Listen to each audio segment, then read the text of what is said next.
ये प्रेम कहानी शुरू होती है दिल्ली से नोएडा जाने वाली बस में। जिस बस में सवारी कर रहा होता है पराग और उस बस की कंडक्टर होती है अनुराधा।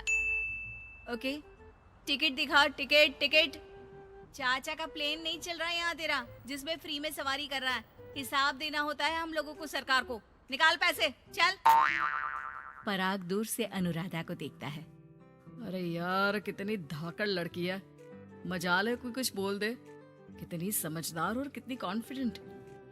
आज से मैं तो इसी बस में घर जाया करूंगा।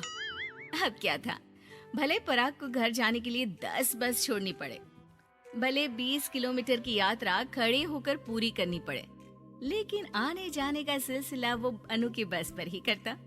एक दिन, ओह क्या करता है तू? हाँ, मैं नोटिस करती हूँ, देखता रहता है मुझे जब देखो तब। हाँ, वो मैं तुम्हें पसंद करता हूँ और शादी भी तुम्ही से करूंगा। हैं?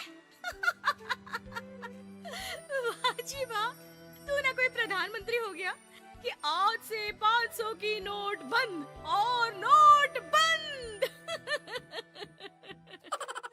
ना जी ना, इतनी तो नहीं चलती, लेकिन हाँ, तुम्हें प्यार करता हूँ। तुम्हें कोई प्रॉब्लम नहीं होने दूंगा, ये वादा करता हूँ। हाइट देखिए अपनी। मेरे लिए कोई ऐसा लड़का चाहिए जो मेरी तरह लंबा चौड़ा हो। अरे जोड़ी भी तभी अच्छी लगती है। जरूरी नहीं है, जो आपको खुश रखे, आपकी इमोशंस को समझे और आपसे बहुत सारा प्यार करे, जोड़ी तो उसी के साथ अच्छी लगती है। फिर क्या था, हीरोइन को हीरो से प्यार हो जाता है और दोनों शादी कर लेते हैं। शादी के बाद, देख, अब तो इस घर की बहू है। अगर समझ गई है तो ये कंडक्टर वाली ड्रेस पहनकर घर से निकलने की जरूरत नहीं है। पराग अच्छा कमाता है तो तेरी नौकरी की भी जरूरत नहीं है हम लोगों को। अरे कैसी बात कर रही है माँ जी? यूँ कोई सरकारी नौकरी छोड़ता है क्या? और जब मेरी नौकरी लगी थी, मेरी अम्मा कितनी खुश हुई थी पता है? मैं तो नौकरी करूंगी। अरे नौकरी करेगी तो डंडे से मारूंगी, और हाँ, जो निकली घर से बाहर ना, तो हाथ पैर तोड़ दूंगी और घर से बाहर निकाल दूंगी, देख लेना। अनु को समझ में नहीं आता कि वो सास को कैसे समझाए कि सरकारी नौकरी लगना आसान बात नहीं होती और उसने इस नौकरी को पाने के लिए कितनी हार्ड वर्क की थी। रात को अनु पराग से बात करती है। देखो पराग, मैं नौकरी करना चाहती हूँ। मुझे नहीं पता था कि तुम्हारी माँ को मेरी नौकरी से प्रॉब्लम होगी, वरना। ऐसी बात नहीं है, मैं माँ को समझाता हूँ।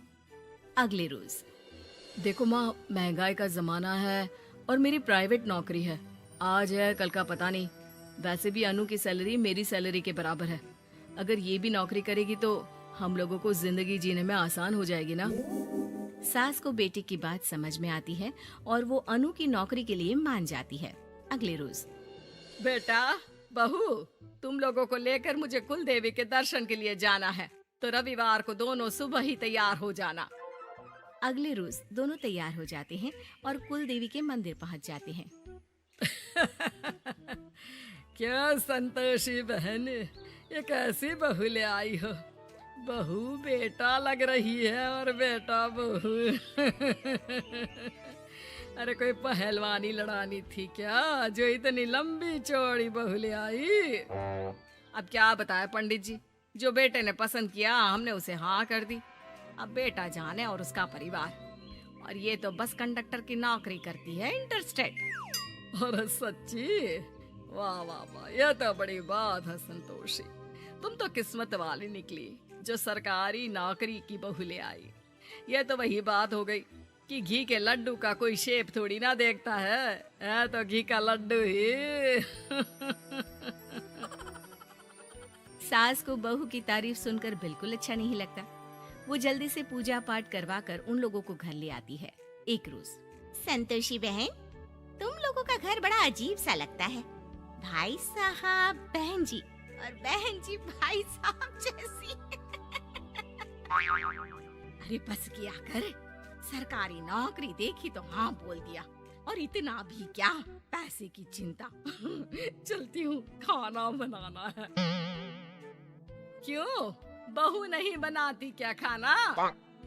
अरे नहीं, वो तो नौकरी करने जाती है ना, तो उसके आने से पहले खाना बना देना पड़ता है, वरना पता है ना आजकल की लड़कियों की ज़बान कितनी लंबी होती है। तेरी बहू की तो कुर्सी तोड़ने वाली नौकरी है। यहाँ बैठती है जैसे उठकर ऑफिस में बैठ जाती है, फिर क्यों थक जाती है कि खाना भी नहीं बना पाती। मेरी बहू भले कंडक्टर है, लंबी चौड़ी, लेकिन बता रही हूँ सारा दिन सवारी से मत्था पच्ची करती है। लेकिन मजाल है, शादी के बाद एक दिन भी मुझे किचन में जाने दिया हो ना जी ना। दोनों पड़ोसन वहां से चली जाती है। सास बाजार जाती है और एक ट्रेड मशीन ले आती है। अरे माँ जी, इस उम्र में आप घर पर जिम खोलेंगी? अरे तेरे लिए लाई हूँ, रोज चलाकर 2 घंटे इस पर, पतली हो जाएगी। और खाना कम खाया कर, जब देखो बकरी की तरह मुंह चलता रहता है तेरा। वाह जी वाह, एक ही तो शौक है खाना खाने का, वो भी रोक दो। हाँ, लेकिन सास तो सास थी। बहू के खाने से लेकर एक्सरसाइज सबका हिसाब किताब रखने लगती है। अरे मैं मोहल्ले वालों को बताकर रहूंगी कि मेरी बहू भी शिल्पा शेट्टी की तरह पतली हो सकती है। वही बहू बस में जब सवारी का टिकट काट रही होती है, उसे चक्कर आ जाता है और वो गिर जाती है। सवारी हैरान परेशान हो जाती है और ड्राइवर को वहाँ बुलाती है। अरे शहर नहीं थी हमारे कंडक्टर साहिबा, लेकिन जब से शादी हुई है बकरी बन गई है। सास को तो बस इनके खाने की ही लगी रहती है। ड्राइवर बस में बिठाकर बहू को घर छोड़ आता है और सास को कहता है, अरे पता है आपकी बहू कितनी धाकड़ है, किसी को बात करने से पहले 4 बार सोचना पड़ता है कि बोले या ना बोले, कहीं झापड़ ना पड़ जाए। और आप है कि इन्हें बकरी बनाने में लगी है। अरे चुप, निकल यहाँ से। मेरी बहू है, मैं इसे बकरी बनाऊं या फिर गीदड़, तुम्हें क्या पता लोग कैसा मजाक उड़ाते हैं कि बहू इनकी बस की कंडक्टर है। बोलो, मुझे कैसा लगता होगा? अरे काम तो काम होता है माँ जी, वो छोटा या बड़ा नहीं होता। खैर जैसी आपकी मर्जी, चलता हूँ मैं, नमस्ते। ड्राइवर वहाँ से चला जाता है। बहू ठीक हो जाती है। एक बार आधी रात को कोई संतोषी का दरवाजा खटखटाता है। अरे इतनी रात में कौन आ गया?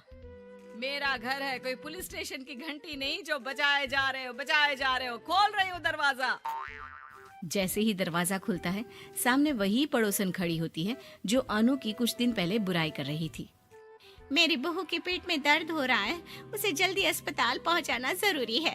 हाँ तो पहुँचाओ, और जल्दी लड्डू के साथ खुशखबरी भी सुना देना। हाँ, काहे हमारा दरवाजा पीट रही हो?